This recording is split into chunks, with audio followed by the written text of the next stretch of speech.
Unsolved 1947. The case of 40-year-old George Eric Mitchell. George Mitchell was shot when he went to the assistance of a 60-year-old woman that was being attacked in Wilton Road in Victoria, London, on the night of Friday the 28th of February 1947 at about 11 p.m. He was taken to the Westminster Hospital where he was operated on, but died 10 days later on Monday the 10th of March 1947. He had gone to the woman's assistance after hearing a noise during the blackout and had found her being attacked by two men. George Mitchell had been a borough engineer and had lived in Tydvil. He had only just arrived in London a few hours earlier on business and had been on his way to his hotel, the Wilton Hotel. The woman had run the Warwick dress agency at the corner of Wilton Road and Longmore Street in Victoria.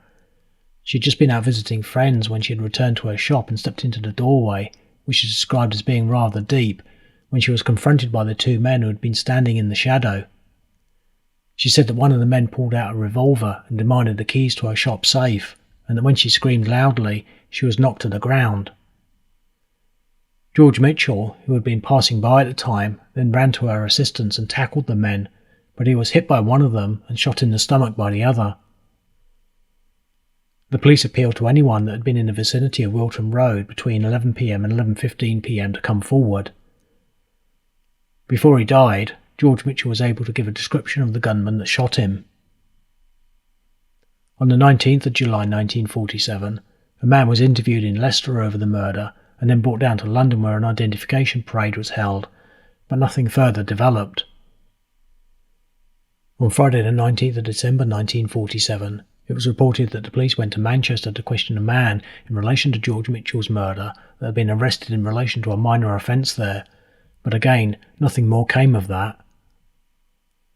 Before George Mitchell was appointed borough engineer at Tydvil in February 1946, he had been a surveyor and water engineer at Wells.